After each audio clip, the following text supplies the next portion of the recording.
নমস্কার দর্শক, আজ সকালে এক আবেগ ঘন পরিবেশে ওয়াকার ইউনুস সাক্ষাৎকার হয়েছে। মানে আমাদের মোহাম্মদ ইউনুস সাহেব তিনি ওয়াকারুজ্জামানের সঙ্গে সাক্ষাৎ করেছেন। যমুনায় গেছিলেন ওয়াকারুজ্জামান, গিয়ে একটা বিদায়ী সাক্ষাৎ করেন, সেটা 11:30 নাগাদ। সেই সাক্ষাৎ অনুষ্ঠান এতটাই আবেগঘন ছিল এবং এতটাই হৃদয় বিদারক ছিল, প্রেস উইংসের যারা ওখানে উপস্থিত ছিলেন তারা নিজেদের চোখের জল ধরে রাখতে পারেননি, এতটাই তারা ভেঙে পড়েছিলেন। ওয়াকারুজ্জামানকে ইউনুস বলেন, আমি যদি এই অবস্থা জানতাম 18 মাস আগে, তাহলে আমি এই ক্ষমতা হাতে নিতাম না, আমি এইটায় পাপ নাম করতাম না, আমি এখানে হাত দিয়ে হাত পুড়িয়েছি। আপনি আমায় বলেছিলেন আপনি আমায় সর্বত্রভাবে সর্বাত্মক সাহায্য করবেন, কিন্তু মাঝে আপনি আমার থেকে বিচ্ছিন্ন হয়ে যান। তখন ওয়াকারুজ্জামান বলেন, স্যার, আমি কিন্তু আপনার থেকে আমি বিচ্ছিন্ন হইনি, বিচ্ছিন্ন আপনি আমায় করেছেন। মাঝে মাঝে লোক আপনাকে ভুল বুঝিয়েছে, বিশেষ করে খলিলুর রহমান, তাকে নিয়োগ করে আপনি যে বার্তা আমার প্রতি পাঠিয়েছেন তাতে আমি কিছুটা ক্ষোভ প্রকাশ করেছিলাম। তখন ইউনুস বলেন যে আপনার তো আমার কাছে এসে আমরা বলা উচিত ছিল। ওয়াকার বলেন, আমি তো 3 বার আপনাকে জানিয়েছিলাম আমার আপত্তির কথা, এবং করিডোরের ব্যাপারে আমি তো আমার আপত্তির কথা আপনাকে জানিয়েছিলাম, আপনি তখন তো আমার কথা শোনেননি স্যার। ফলে আপনি যে আমায় একাধারে দোষ দিতে পারেন না। তারপর ইউনুস বলেন যে ওয়াকার সাহেব, যা হয়ে গেছে হয়ে গেছে, একে অপরকে দোষারোপ করে লাভ নেই, আমরা যে যার নিজের পথে এখন চলতে শুরু করেছি, আপনার প্রতি আমার শুভেচ্ছা রইল। আমি তো চললাম, জানি না আল্লাহ আমার কপালে কি লিখে রেখে দিয়েছে। বলে তিনি একদম দু চোখ দিয়ে তার অঝরে জল পড়তে লেগে যায়। আপনাদের দুঃখ আসতে পারে, কিন্তু আমার দুঃখ আসছে না, কারণ এই কান্না কিন্তু কুমিরের চোখের জল কিন্তু একরকম। ফলে ওই কান্না দেখে কিন্তু আপনারা কেউ ভুলবেন না। ওয়াকার কিন্তু ভুলে গেছেন।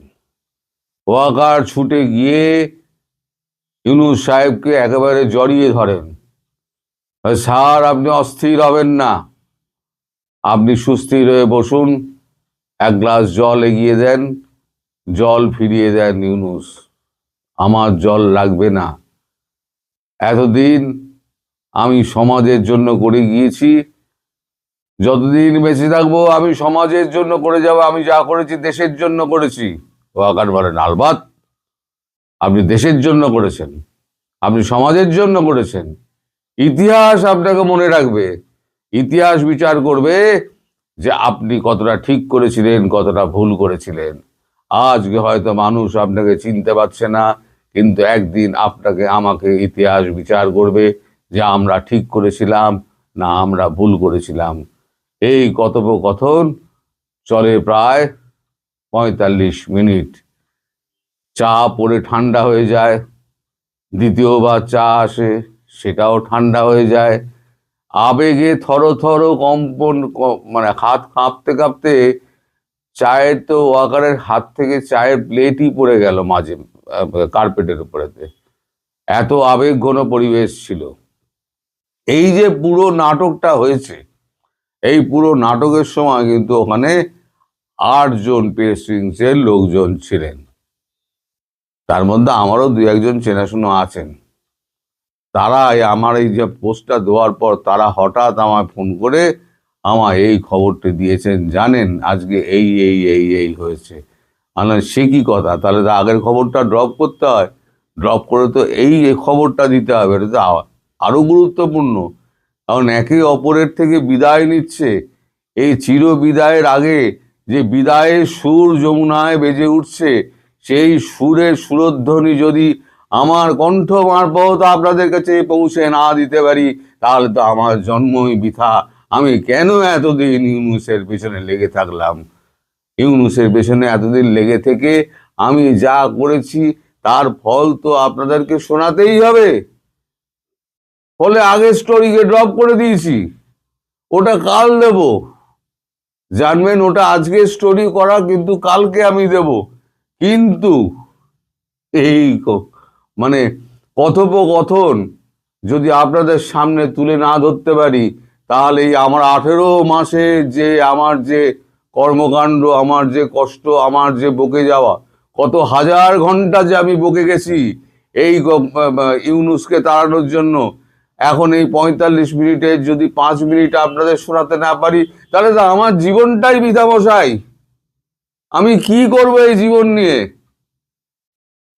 ইউনূসের ওই ছবি তো আমি আর দেখতে পেলাম না, আর ছবি ছাপাও হবে না, কারণ প্রেস নিউজকে কিন্তু ইউনূস কড়া করে বলে দিয়েছেন যে আর যাই হোক, এই উনি বিদায় একটা দেখা হয়েছে, হ্যাঁ, তো এইটা ছাড়া অন্য কোনো কিছু কিন্তু বেরোবে না, যা হয়েছে এখানে এর মধ্যেই থাক।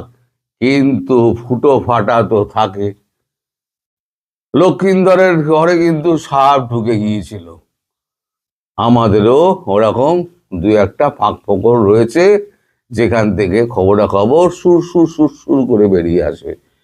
এখন এই কুমিরের কান্না, আল্লাহর পথে আমি চলেছি, আমি জানি না আমার কি হবে, আমার কপালে কি লেখা আছে। তবে আমি যদি জানতাম, আল্লাহর কসম, আমি কিন্তু এই পথে পা বাড়াতাম না। আজ তার বোধোদয় হয়েছে, নাকি এটা সদ্গতি তা বলতে আমি পারবো না, কিন্তু তার রিয়েলাইজেশন একটা হচ্ছে। কিন্তু তিনি ডক্টর ইউনূস, ফলে এমন একটা রাস্তা আবার বার করার চেষ্টা করবেন, যেখান থেকে তিনি ফাঁক ফকর গলে হয়তো রাষ্ট্রপতি হওয়ার জন্য কিছু একটা রাস্তা বাস্তা বার করতে পারেন। ফলে এই যে কান্নার ব্যাপারটি, সেটি আপনাদের চোখে জল এনে দিলেও আমার বিন্দুমাত্র কষ্ট হচ্ছে না, কারণ আমি ভবিষ্যতের দিকে তাকিয়ে আছি। এ বেটা কিন্তু শোধরাবে না, এ কিন্তু হচ্ছে সারমেয় লেজ, একে 100 বছর পাইপের মধ্যে ফেলে রেখে দিয়ে মাটি চাপা দিয়ে রাখুন, যখন বের করবেন দেখবে টেরাই রয়েছে। এ হচ্ছে সেই জিনিস। এ দেহত্যাগ না করলে পদত্যাগ তো করতে হয়েছে, কিন্তু ওর মানে মানে দেশত্যাগ ওকে করতে দেওয়া যাবে না, দেশত্যাগ ওকে করতে দেওয়া যাবে না। আপনারা সবাই সজাগ থাকুন, ইউনূস যেন দেশত্যাগ না করতে পারে। এমনি তার দেশত্যাগের নিষেধাজ্ঞা আসছে, যতক্ষণ না আসছে ততক্ষণ পর্যন্ত পুক করে পালিয়ে যেতে পারে, কিন্তু পাখি ফুরুত হতে বেশি সময় লাগে না। ফলে আপনাদেরও খুব সচেষ্ট এবং সতর্ক হয়ে থাকতে হবে ইউনূস সম্পর্কে। ইউনূসের প্রত্যেকটা পদক্ষেপ আপনারা নজরে রাখবেন। ইউনূস কিন্তু এত সহজে কিন্তু ছাড়ার পাত্র নয়, আমি যতটুকু বুঝেছি ওকে। ও কিন্তু শেষ পর্যন্ত লড়াই চালিয়ে যাবে, যাতে সরকারে কোনোভাবে উনি টিকে যান।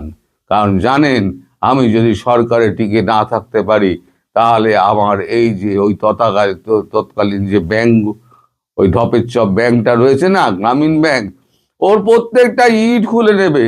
কারণ 32 নম্বরের ইটগুলো আমি খুলে নিয়েছি, আমার প্রত্যেকটা ব্যাংকের ইট প্রত্যেকটা খুলে নেবে, তখন আমি ভিখারি হয়ে যাব। আর যদি আমি জেলে ঢুকে যাই, আর যদি ফাঁসিতে চলে যাই, তাহলে তো আল্লাহর কাছে আমি চলে যাব। হে ভগবান, তুমি ইউনূসকে দেখো, তুমি ইউনূসের প্রতি একটু ক্ষমা সুন্দর দৃষ্টিতে দেখো। আপনারা ইউনূসের জন্য প্রার্থনা করুন, ইউনূস যেন শান্তি মতো বিদায় নিতে পারে পৃথিবী থেকে, আর যেন কোনো উটকা চালির মধ্যে ইউনুস না যায়। সবাই ভালো থাকবে।